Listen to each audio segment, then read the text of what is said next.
just to give you guys a little story. The last time I did a video, right after the video, I was leaving to go do a stress test at a vascular specialist, cardiologist. I've had swelling in my left leg. It swells up on my ankles and my feet, and my leg literally gets like that big. Like, it's nasty, and it happens pretty frequently, too frequently. So they ran some tests on my legs with an ultrasound, and they wanted me to come in for a stress test to see if everything else was working properly. Now, I had some people comment saying that they had this test too, a chemical stress test. This had nothing to do with chemicals. What he actually did was they hooked me up with, the electrodes that you usually get for like an EKG, if you ever had those before. And they strapped the group of plugs and everything around my chest and put me on a treadmill.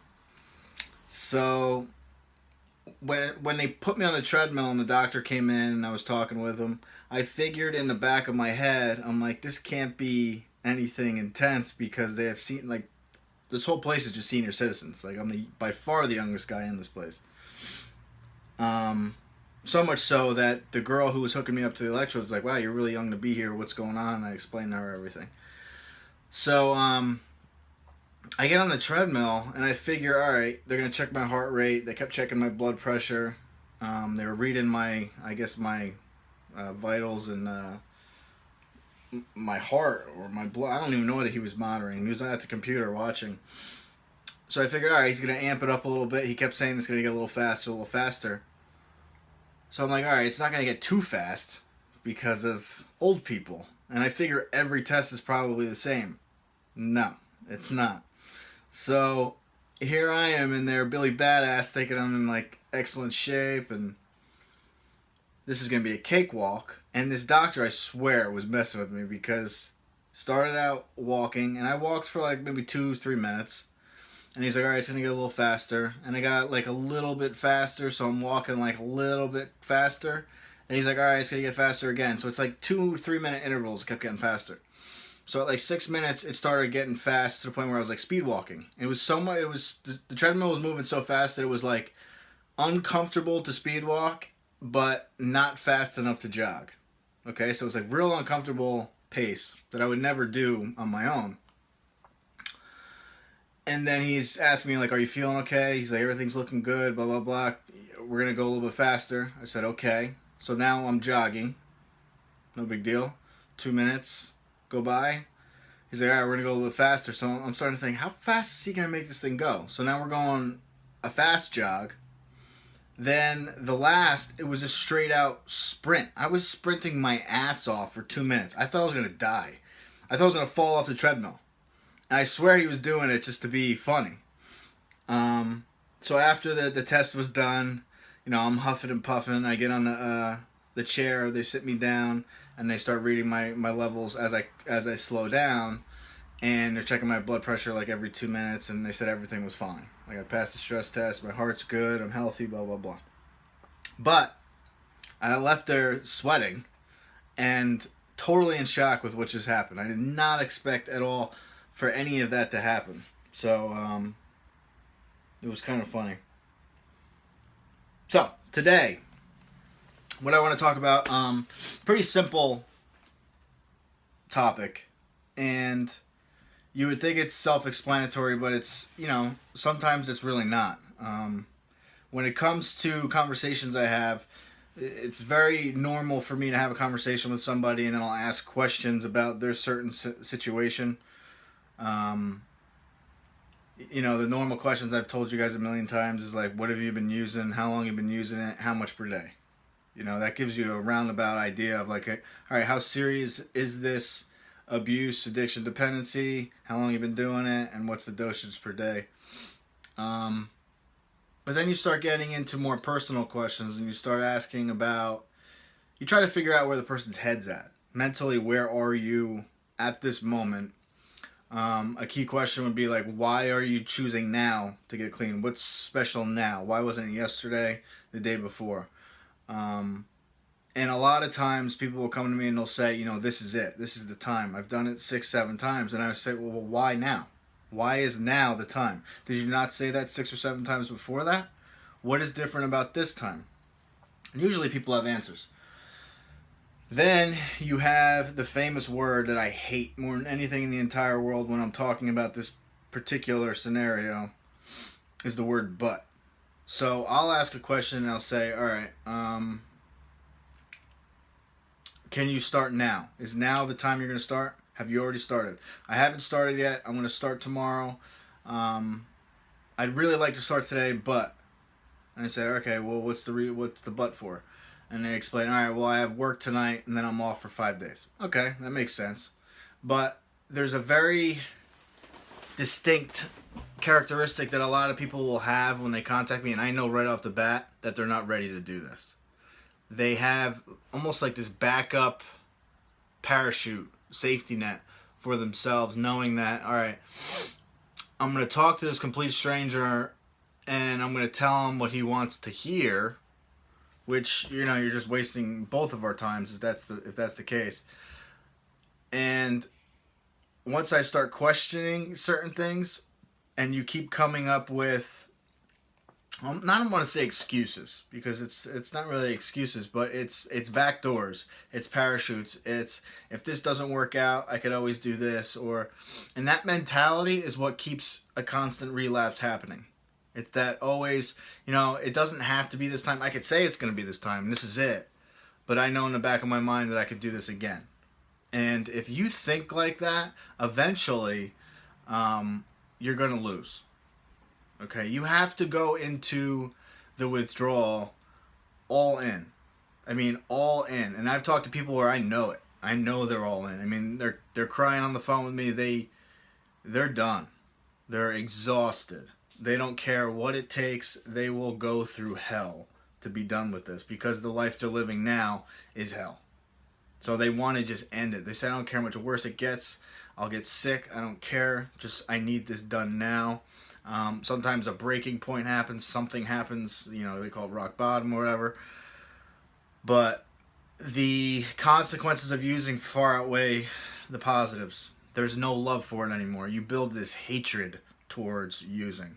And when I could sense it. And I'm not like an expert or anything, but I could usually sense when somebody's actually at that point where they just hate it. I mean, there's no enjoyment. If I have a conversation with somebody and say, I have to get clean now, but I still love this or that, that's not going to work. If you have this love fascination with still using, I'm not saying you can't get clean. I'm just saying that most people I've talked to who still have that, that love for using, or not even just using, just the rituals of using, if you still have a love for that or a fascination with that, there's a good chance you're going to relapse. Once you get to the point where you're all in, you hate every aspect of it, you hate looking for it, you hate texting people, you hate the search, you hate going through every step. Because some people love the steps. They love, trying to find it. They love the hunt. They love doing what they got to do to get it, and then they love having it. It's almost, that's its own drug right there. It's just the whole ritual of getting it, and then getting high is its own ritual. But people are obsessed and addicted to the actual rituals before of just finding it and getting it. And once you get to a point where you hate both, you hate using and you hate the rituals, you're done, you're exhausted, you have no love for any of it, that's when it's time. That's when I know this person's going to give it everything they got. And I've said it from day one. If you have the ability to go to inpatient rehab, go. If you have the ability, if you have a chance to go, I know not everybody has that chance because of finances, insurance, whatever it is. If you're the breadwinner, you can't leave your family. But if you do have the ability to go, and somebody's offering you a chance to go, or you are able to get into an inpatient or even outpatient treatment center, go. Get the extra help. If you could live somewhere out of your natural surroundings and get strong enough inside a place that is safe, go. All right? It is not easy to do this on your own. Is it possible? Yes. Do people do it every day that I talk to? Yes. But being in a safe environment without anything around you to take you away from recovery is, I mean, that's priceless. There's nothing better than an inpatient treatment center. Nothing. Nothing comes close to it. Okay? So I just want to touch on that because, you know, before you even start and you go through, you know, relapse after relapse after relapse, and you get to that point where you're like, you know, now's the time I'm going to do it. This is it. I want to get clean now. This is different than the other times. Why is it different? Are you exhausted? Do you hate this lifestyle? Do you hate the rituals, which is a huge part of the whole thing? Do you hate what it's done to your life? Do you hate the relationships that you've lost? Do you hate, I mean, you have to just hate either the pills or the dope.